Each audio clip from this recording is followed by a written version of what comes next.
Hey guys, welcome back. It's Heather, and I have another channeled message for the collective. There's something moving through the collective right now, and I would like to talk about it. Not the political version of it, not the fear-based version of it, but the energetic version, because that's where things actually originate before they show up in the world that we can see.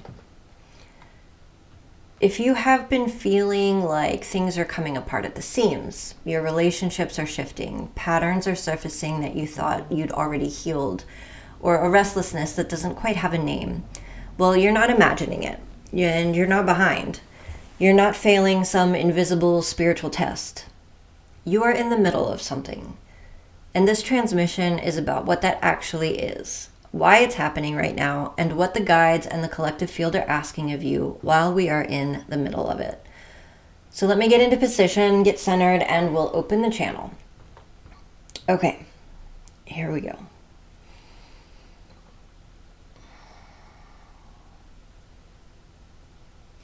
The word I keep receiving for what the collective is in right now is a purge. Not punishment, not failure, purge. And this is a very different thing. A purge is what happens when a system has been carrying things it no longer needs, and the capacity to keep carrying them finally runs out. It's not destruction. It's a return to what actually is true, with the layers stripped back. We are in a planetary purge, and it's showing up at every scale simultaneously. In the world systems you can see on the news, in your communities, in your relationships, and in your own body and energy field. And that's not a coincidence. That's how this actually works. So what is being purged? A few specific things. The first is performance. The collective has been operating under an enormous amount of performance. Performing wellness, performing success, performing spiritual development, performing happiness. The mask wearing I'm talking about isn't just the neurodivergent experience, though that's a real and very specific layer of it. I'm talking about the broader human pattern of showing the world the version of yourself you think it can handle, while the real version waits quietly in the back. That performance is becoming increasingly difficult to maintain. Not because people are weaker than they used to be, but because the frequency on the planet right now is rising. And higher frequency light does just that. It illuminates. It makes what was hidden visible. It makes what was tolerable intolerable. It makes what was manageable urgent. If your coping strategies have stopped working, if the things you used to reach for to feel okay have stopped giving you that okay feeling, that is not a malfunction. That is the light doing exactly what light does. The second thing being purged is the false agreement. And this one I want to sit with for a minute because it's showing up very specifically in my conversation with clients, in the collective field, and frankly, in my own life. A false agreement is an understanding that you've reached, sometimes consciously, sometimes not, about what your life is going to be and what role you're going to play in it. Some of these agreements were made for safety. Some were made because you genuinely didn't know yet what you wanted. Some were made because the person you were at 22 or 32 or even 42 made the best decision available to them with the information that they had. And some of those agreements have expired. When an agreement expires, it doesn't always announce itself clearly. It shows up as friction, as the sense that something fits wrong, like wearing shoes that used to be your size, as the growing gap between who you are becoming and what your current life has been built around.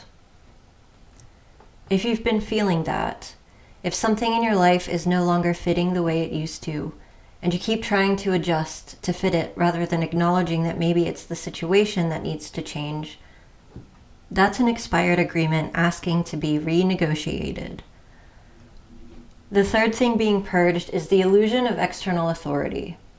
This one is big right now. The collective is in a massive reckoning with who and what it has given its power to. Institutions, systems, leaders, teachers, and yes, spiritual teachers too. The purge doesn't discriminate. What we are being called to do is something the guides have been consistent about for quite some time. inner authority, the knowing that lives in your own body, your own energy field, your own direct line to source, not channeled through an intermediary that you've outsourced your discernment to, but your own. If you've been waiting for someone outside of yourself to give you permission to trust what you already know, this is the moment that waiting ends. Now I want to talk about what's happening in the sky right now, because the cosmic weather this week is directly relevant to what I'm feeling in this transmission. Mars is conjunct Neptune in Aries right now. If you're not someone who follows astrology, let me translate what that means energetically. So Mars is the planet of action, drive, initiation, the will to move. In Aries, which is Mars's home sign, that energy is doubled. It's the purest, most unfiltered version of the impulse to begin, to act, to move forward. Neptune is the planet of vision, dissolution, spiritual perception, the ability to sense beyond what is actually visible. Neptune softens edges and blurs boundaries between the self and the larger field. So when these two meet, the warrior and the mystic, in the sign of the pioneer, what you get is the invitation to act from vision rather than strategy. To move, not because you have a detailed plan, but because something in you is genuinely being called forward and you trust that calling enough to take the next step. Most of us were not taught to operate this way. We were taught that action requires certainty, that you don't move until you can see the whole path, that if you can't explain why you're doing something in logical terms, it probably isn't a good idea. And that worked. It worked well enough for a long time. But it is not the energy that's available this week, and it's not the energy that is required for what is being built. What is required is the willingness to be led by resonance rather than driven by urgency. I want to draw that distinction very clearly because I think it's one of the most important practical shifts available to the collective right now. Urgency operates from fear. It says, do it now, before the window closes, before someone else gets there first, before it's too late, before you miss it. Urgency is always running from something. Resonance operates from truth. It says, this is alive in me. This is what wants to move. This is the direction my energy actually wants to go when I'm not managing it. Resonance is always moving towards something. You can take the same action from urgency or from resonance. The action might look identical from the outside, but the inside experience is completely different, and the sustainability of it is completely different. And what it builds is completely different. The guides are showing me an image right now of two rivers. One is being pushed. Someone upstream is forcing the water forward, moving it by pressure.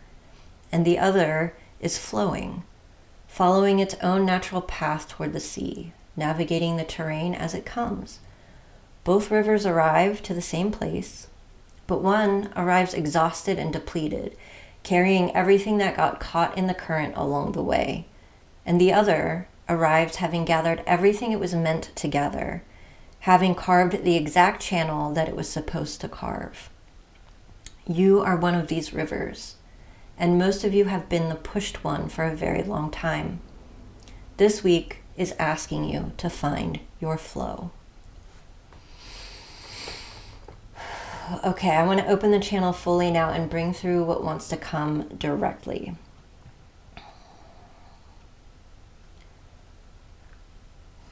To the ones who are tired in a way that sleep does not fix. You have been doing the work. You know you have. Year after year, layer after layer, you have been showing up for your healing, your growth, your expansion. You have sat with the uncomfortable things. You have done the releasing and the rewriting and the rebuilding, and you have arrived at a threshold that looks, from the outside, like exhaustion. But it's actually a graduation. The tiredness you feel is not weakness. It is the weight of a caterpillar that has fully dissolved inside its chrysalis. Everything that you were has been given to the process, and you are not yet fully the thing that you are becoming. You are in the in-between. The in-between is the hardest place. It requires you to hold not knowing as a spiritual practice rather than a problem to be solved. It asks you to resist the urgency, to name what you are becoming before it has finished forming. It invites you to trust that the process you initiated, with your own courage and your own choice and your own genuine desire for something more, is still happening, even when you cannot see it. It is still happening. We want to speak now to the specific fear that many of you are carrying, the fear that you have come this far and done this much work and you are still not where you thought you would be. The fear that perhaps the work isn't working, that you've been fooling yourself, that the life you've been reaching toward is not actually available to you. This fear is understandable, but it is also not true. What is true is that the life you've been reaching toward is not the life you were reaching toward when you started.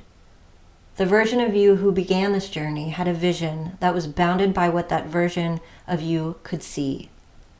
You have grown beyond that vision. The destination has moved, not because you were wrong, but because you were right, and right in a way that has expanded what is now possible.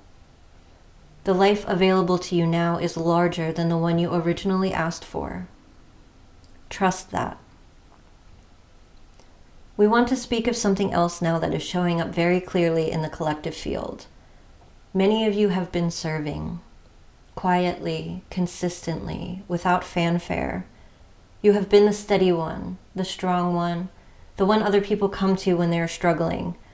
You've been pouring from your gifts and your knowing and your presence into everything around you. And many of you have been doing this while running on less than full. This is not a judgment. This is an observation. And the guidance is this. The service that is available to you when you are full is categorically different from the service you have been giving from depletion. Not slightly different, categorically different. The quality of presence, the depth of access, the clarity of your channel, all of it is exponentially different when you are coming from overflow rather than effort. Your healing is not a detour from your service. It's the prerequisite for the service you are actually here to give. So come home to yourself first. The rest will follow. Not as a reward for your sacrifice, but as a natural consequence of your wholeness. We want to speak now to the ones who have been doubting their knowing. You have felt things. You have sensed things. You've received information through your body, your field, your direct perception that has repeatedly proven accurate.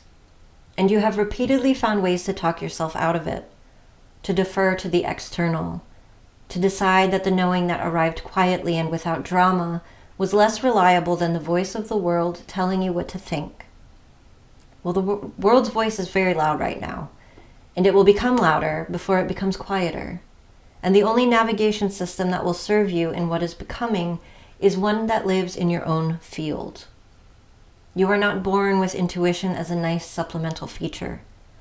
You were born with it as a primary instrument, and it has been waiting, patiently, without resentment, for you to use it the way it was designed to be used. To trust what you feel, not every thought, not every anxiety, not every fear-based interpretation, but the knowing that comes from below that noise, the quiet certainty, the thing you keep returning to, the answer that arrives before the question is fully formed. That is yours. Trust that. Okay. I want to bring this transmission into the practical because I think channeled content without practical application can feel beautiful, but then evaporate. So let me give you 3 things to actually work with the energies for this week. The first is, notice the difference between urgency and resonance within your body. When urgency is driving you, there's a particular quality to it. It feels like a tightness, a sense of being pushed, a slight breathlessness, something along those lines. When resonance is driving you, it feels very different. You're more open, more spacious, and there's a sense of being pulled towards something rather than being pushed from it. So this week, before you take any significant action, take 3 seconds to ask yourself, is this urgency or resonance? You don't have to change anything necessarily, but just notice. The second one is to identify one expired agreement in your life. You don't have to do all of them, just one. The one that's been creating the most friction for you. The relationship structure, the professional commitment, the belief about yourself, the way you've been showing up in some area of your life that used to fit but no longer does. Just name it. You don't have to act on it this week, but just name it. That's the first step towards renegotiation. The third is to practice receiving.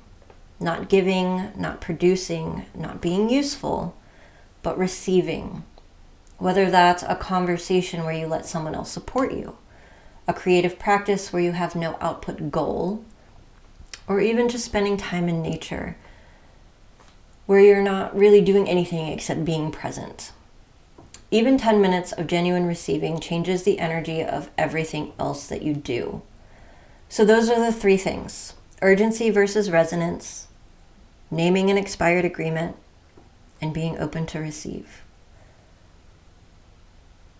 If something in this transmission today landed for you, if there was a moment where you felt it rather than just heard it, I want you to know that this is your own knowing, recognizing itself. That's what I do in my work. I help people hear what they already know clearly enough to act on it. And if you're ready for that, if you want a container where you can do this work with support, everything will be linked in the description. I have a 14-step program called the Self-Spirit Method for people on their awakening journey that I'm really, really proud of and would love to share with everyone. I also do channeled guidance sessions and Akashic Records readings if you want something more personal and deep, in-depth for what your next chapter looks like. Or if you just want to start somewhere simple, I have a free grounding meditation that I will also link in the description for you. So come back here next week and we'll have some more channeled messages for the collective. And until then, trust what you know.